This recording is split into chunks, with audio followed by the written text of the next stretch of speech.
Okay, I've turned off the R360, and by doing that, the sit-down version now has a communication error, network error, because it can't talk to the R360, it's powered down. So that error will stay there even after I power the R360 back up again.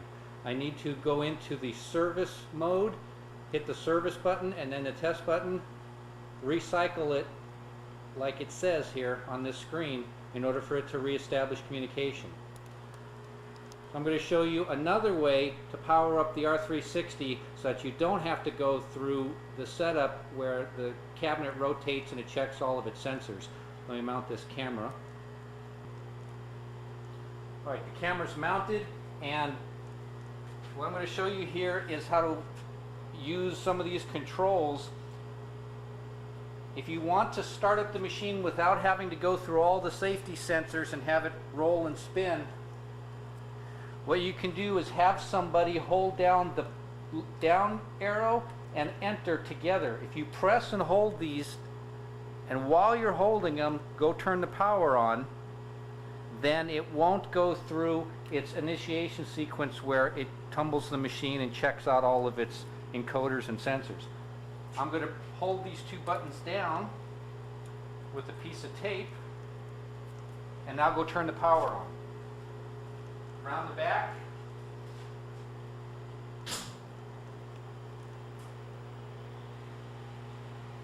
And once it's powered up, now I can remove the tape, and notice we don't have the beacon flashing like it did before. Now that I've started the game up, over here I've got three different menus to choose from. The first one that's flashing says Wing War Gameplay. If I press the enter button right now, it goes into gameplay mode, and notice it says network check master. It's waiting to establish a connection with the sit-down version. Alright, what I'm going to do is press the down arrow and get back out of regular gameplay mode and go back to this test menu, because I've got two other things I want to show you. If I go down arrow once, I go to Wing War test mode. If I press enter, and then it says press test button. Now you have a test and a service button both here on the attendance tower, and then also a set inside the cockpit. And for whatever reason, I don't know, but the R360 Wing War version, only one of the buttons works here and the other you have to go into the cockpit. So it says press test button. The test button works here. So for me to select through my menu, I have to hit service, and this service button doesn't work. Although when you go into a test menu and say, show me if this button works, it does say yes, the button's okay. So it's something to do with the software of the R360. So I'd have to go into there and hit the service button, and all these menus are just exactly the same as the ones I showed you on the sit-down version. You can adjust your volume settings to calibrate the joystick. You can look at all your inputs and outputs. So by hitting test mode, I go back to the main menu. And number 2, that's your Wing War board set. If I go down arrow, this third menu is machine test mode. So this will check out now the whole R360. It has nothing to do with the Wing War board set, but it checks out the machine itself. So I'll press enter and select that, and you can see that I've got different test menus here. I can check inputs and outputs. I'll let you go through all of these on your own. What I want to show you is the motor test. If I go to motor test number 1 and press enter, it brings up this screen where I can actually move the R360 manually with these buttons. So I can check it out and see how it's working. Currently now the speed is 0, meaning it's not going to move. I need to hit the right arrow and cause this to increment, get me some speed on here. And then once I choose a speed, that'll make the cabinet rotate at a certain velocity. In order to get it to move, I have to use this key and put it in and turn the switch on. And once I've turned it on, now I can use my 4 arrows and I can rotate, tip it forward, I can tip it back, I can rotate it right and rotate it left. I can do them together, and you'll notice that these show me the position that the encoders are sensing right now. I can stop it. I have to go switch off, and then I can increase the speed even more. You have to hit it one click per increment. So you have to do it a whole bunch of times. I'll get the speed up a lot quicker now, and you'll see the difference as I rotate it. See how much quicker it's going now?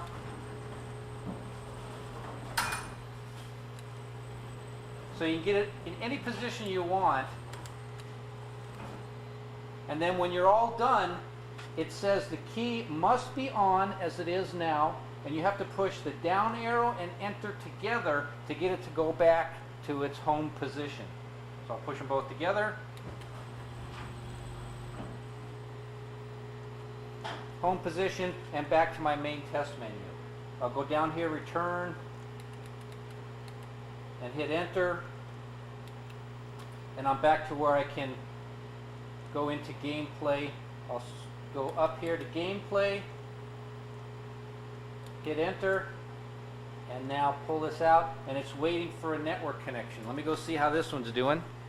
I'm going to back the camera up. That one's waiting for a network connection. This one is still in error mode because I turned the R360 off. So what you need to do on this, in order to get this one out of error mode, is it says reset power or push service button. So you could just turn the power off, turn it back on again, or if you hit the service, now it's looking for the connection, and when it finds a connection with the R360, it says status is good, and then it'll go into gameplay mode. And as it's coming up, so is the R360.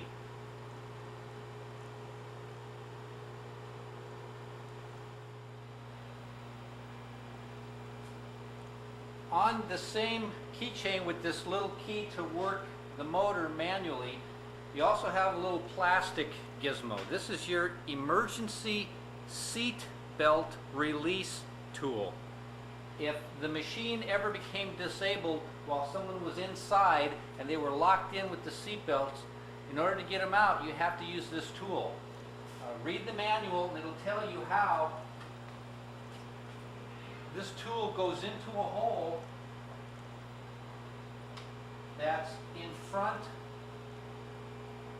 of the shoulder harness, and you crank on that and it manually releases the seatbelt so that you can get the guy out of there if you had a complete loss of power.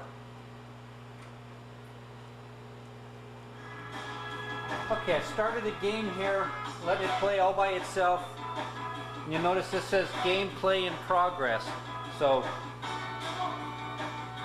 I can see what the player sees, or I can have this open and this in the center position, and this will tell me current status of gameplay.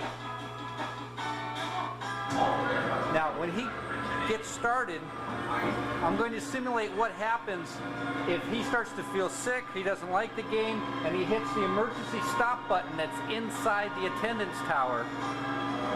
He could hit it, or outside the attendant, if I see something that I don't like. Machine trouble. Follow attendant instructions. I hit the emergency stop button, it stops it dead in its tracks. Machine trouble. Follow attendant instructions. And notice it's telling them to follow my instructions. Machine trouble. Follow attendant instructions. Game stopped. What I'm supposed to do is make a safety check now. Make sure nobody's stuck under there, everything's okay. When I'm sure that it can rotate again, all I have to do is press the enter button. Ends the game, brings everything back up to the upright position.